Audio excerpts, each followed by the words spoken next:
Before I begin, let me make one thing clear. This is not just another ghost story to scare you. This happened to me. It's real. And even now, years later, I can't bring myself to forget it. At the time, I was a nurse working the night shift at a hospital's ICU, a job I'd taken after moving to a new city. The hours were long, the work was demanding, but the paycheck made it worth it, or so I thought. Little did I know, the ICU I worked in held a sinister secret. There was one bed, always clean, always ready, but always avoided. Bed 17. It didn't take long for me to notice something was off. Every night, bed 17 stood empty, no matter how crowded the ICU became. The patients were either shifted to other beds, or they refused to be placed there altogether. I laughed it off when I first heard the rumors. Bed 17 is cursed, one of the older nurses whispered to me during a coffee break. Cursed? I replied, rolling my eyes. Patients who lie there don't leave, she said. They either die or go insane. I dismissed it as hospital gossip, but there was a strange tension in her voice, one that stayed with me as I returned to my rounds. One night, the ICU was unusually packed. We had no choice but to place a patient in bed 17. Her name was Mrs. Patel, a sweet elderly woman recovering from surgery. As I helped settle her into the bed, I noticed she seemed unusually tense. Is everything all right? I asked. She grabbed my hand, her grip surprisingly strong. Please, she whispered. Don't leave me here. Mrs. Patel, it's just a bed, I said, trying to reassure her. You'll be fine. But her eyes were wide with fear. They're here, she said. They're watching. That night, Mrs. Patel's condition worsened. Her vitals, which had been stable, suddenly spiked. She complained of hearing voices and seeing shadowy figures standing at the foot of her bed. I stayed with her as much as I could, but the whispers started again. This time, they were louder, more insistent, and I could hear them too. They're coming, she whispered, clutching my arm. What are you talking about? I asked, my voice trembling. Her eyes darted around the room. Don't you see them? In the corners. In the shadows. And then she screamed. Her scream echoed through the ICU, waking up other patients. I tried to calm her down, but she was inconsolable, pointing at something only she could see. They're here. They're here. The lights flickered, and for a brief moment, I saw it too, a shadowy figure, tall and thin, standing near the foot of the bed. Its face was featureless, but its presence was suffocating. When the light stabilized, the figure was gone. But Mrs. Patel wasn't. Her heart monitor flatlined. After Mrs. Patel's death, I couldn't ignore the stories anymore. I began to dig into the hospital's history. Late at night, I pored over old records, trying to find out why bed 17 was avoided. That's when I discovered it. Years ago, there had been a fire in the ICU. The patients in that ward had been trapped, unable to escape as smoke filled the air. 17 people died that night. Bed 17 was their epicenter. The more I learned, the worse things became. The whispers grew louder, and I started seeing shadows even during the day. My co-workers noticed my change in behavior, but I couldn't explain it to them without sounding insane. One night, I stayed after my shift ended, determined to get answers. Armed with a flashlight, I approached bed 17, the cold air chilling me to the bone. Who are you? I whispered. What do you want? For a moment, there was silence. And then, the shadows around the bed began to move. A voice, low and raspy, echoed in the room. We were forgotten, burned, left to die. The shadows coalesced into a figure, its form flickering like smoke. It raised a hand, pointing toward the bed. They knew. They let it happen. I didn't understand. Who let it happen? The hospital. The figure didn't answer. Instead, it dissolved into the darkness, leaving me alone with the suffocating silence. Determined to uncover the truth, I confronted the hospital administration. At first, they denied everything, but after persistent questioning, they admitted the truth. The fire had been caused by negligence. Faulty wiring, ignored warnings, and locked emergency exits had sealed the victim's fate. Bed 17 had become a symbol of their suffering. I decided to hold a memorial for the victims, lighting candles and saying prayers for their souls. Since that night, bed 17 has been quiet. The shadows no longer linger, and the whispers have stopped. But I still feel their presence, watching, waiting. And every time I pass the bed, I whisper, I'm sorry. Because some scars never heal, and some spirits never truly leave.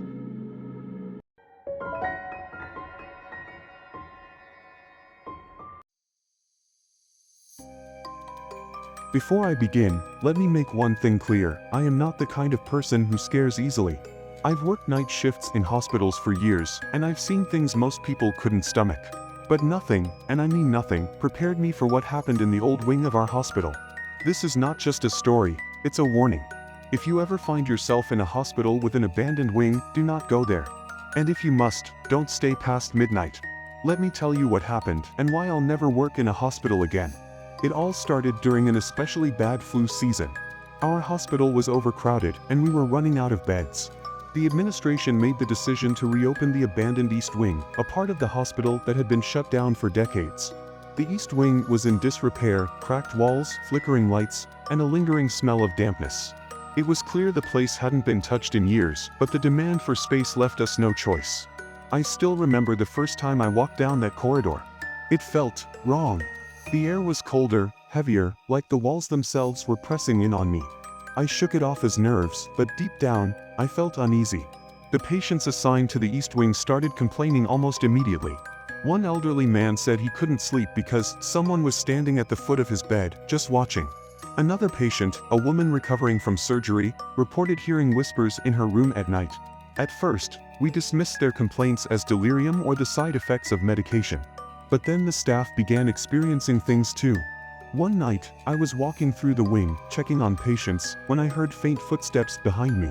I turned, expecting to see a colleague, but the corridor was empty. "Hello?" I called out, my voice echoing down the hallway. No response. Things escalated when a young man named Ravi was admitted to the wing. He was a healthy patient, recovering from minor surgery, but within days, he became paranoid and sleep-deprived. "They're watching me," he whispered one night as I checked his vitals. His eyes darted around the room, focusing on the dark corners. "Who's watching you, Ravi?" I asked, trying to keep my voice calm. "The shadows," he said, trembling. "They move when you're not looking. They whisper to me." I felt a chill run down my spine. I glanced around the room, but there was nothing unusual, just the dim glow of the monitor and the sterile white walls. That same night, Ravi's condition deteriorated.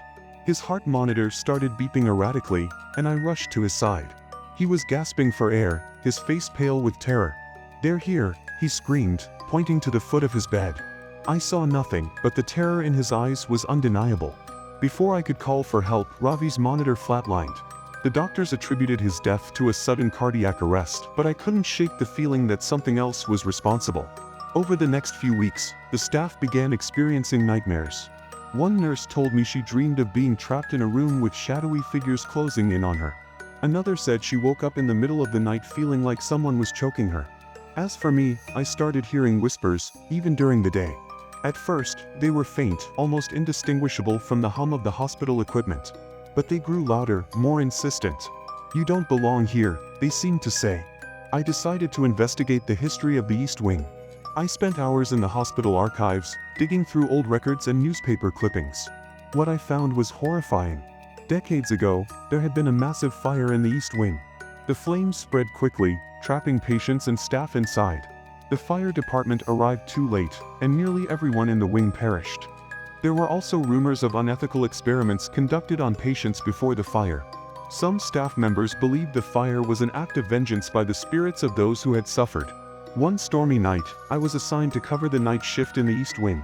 The power kept flickering, and the whispers were louder than ever. As I walked through the corridor, I felt a sudden drop in temperature. My breath fogged in front of me, and the lights dimmed until I was standing in near darkness. And then I saw them. Shadowy figures, dozens of them, standing in the hallway. Their forms were indistinct, but their eyes glowed with an unnatural light.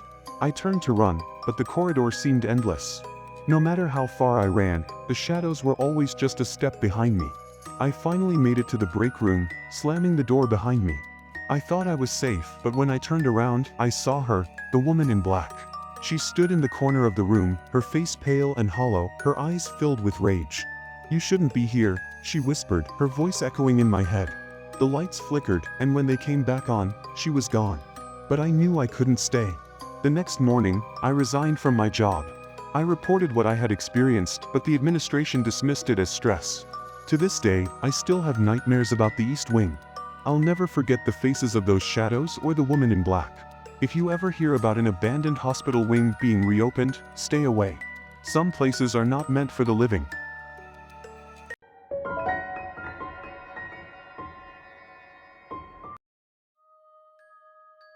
My name is Alex Carter, and I've seen things that will haunt me for the rest of my life. I wasn't someone who believed in ghosts or spirits. I always thought such stories were for campfires or cheesy horror movies. But that changed in the summer of 2015 when I worked as a night security guard at St. Helena's Medical Center in Minnesota. It wasn't just any hospital, it was an old institution with a maternity ward that dated back to the early 1900s. It had been renovated many times, but the original structure and eerie history always lingered, like a shadow you couldn't shake off. I thought the job would be simple. Quiet nights, a few rounds, and then sitting in front of the monitors until my shift ended. But what I encountered in that maternity ward made me question everything I thought I knew about the world. It started innocently enough. One night, around 3 a.m., I was making my rounds. The hospital was deathly quiet, as it usually was at that hour. The faint hum of fluorescent lights and the occasional beep of a heart monitor were the only sounds. As I passed the maternity ward, I heard something strange, babies crying. Not just one or two, but all of them. The sound hit me like a wall, shrill and desperate, echoing down the empty hallway. I stepped closer, peering through the large glass window into the nursery. There were about a dozen cribs, each holding a sleeping baby. Or rather, they should have been sleeping. Instead, every single one was crying uncontrollably, their tiny faces red and twisted with distress. At first, I thought it was some kind of fire alarm or malfunctioning equipment, but the nurses on duty didn't seem alarmed. In fact, they looked nervous.